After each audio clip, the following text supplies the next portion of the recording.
Vice Chair of the Global Terrorism, Political Instability, and International Crime Council. And we have experts on our council from all the performance cultures that have to do with global terrorism, whether it's radicalization, jihad recruitment, preparedness, weapons of mass destruction. We deal with money laundering and international crime. We also deal with political instability, and they all converge. Each one is interrelated. So what we do, whether it's promote education, we write papers, we have a newsletter, we sponsor an annual education conference, we go out and we speak at multiple conferences throughout the world, some of which are ASIS sponsored, others are military or medical, political. We try to share our expertise among the 18 members that we have with other organizations and performance cultures. Because one of the challenges in preparedness that we found is a silo mentality.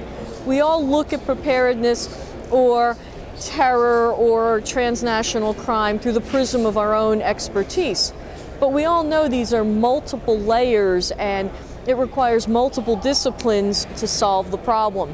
So what we do, because we ourselves are from law enforcement, anti-terror, counter-terror, education, academia, criminal justice, political, money laundering. I mean, we're really one-stop shopping in the council.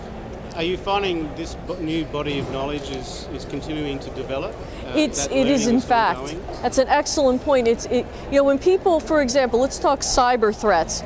You know, a lot of people will go on glaze over as if, oh, heard it, I change my password every week. They don't understand that when Russia invaded Georgia, they brought down that country's command and control, their computers.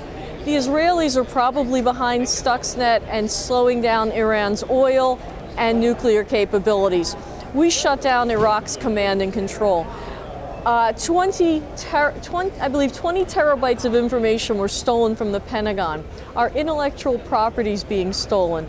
Our movements, I was covering the Bahrain Revolution, and police movements and troop movements were being monitored, and it was the Twitter revolution.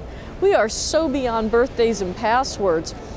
So what we try to do on the council is bring cutting-edge education, cutting-edge field experience. I mean, all of us are at the operations and the executive level. All levels, all organizations, whether you're a small company, you're a multinational corporation, you're a government agency, it's important that you tap into our expertise, because whether it's emerging threats that can impact your business that you may not think of.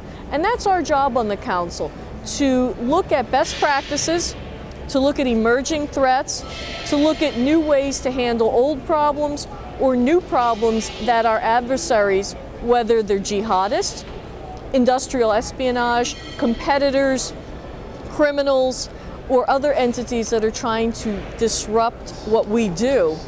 And we try to bring that awareness and hands-on knowledge so that you can immediately implement new strategies to fight the threat. And we have people who are so much in the field that not only do we have years of experience behind us, but we're constantly looking at new ways to solve the global terrorism, the political instability, and the international crime challenges. From my perspective, I'm an expert in bioweapons and radicalization and emerging threats.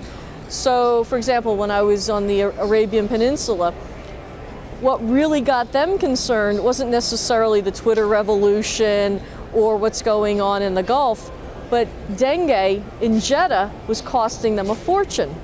And you look at SARS in Toronto, it was $1 billion problem. That's not a traditional security threat, but if you've got people who are scared to death about anything, that's a security problem. And so we have that kind of depth and breadth in our council. We bring it every year, whether it's in Alexandria, Washington, D.C., or New York City. We take a road show and we put an educational program together, and we're looking forward to doing it for ASIS next year. Beautiful. Robin, thanks very much. Thank you.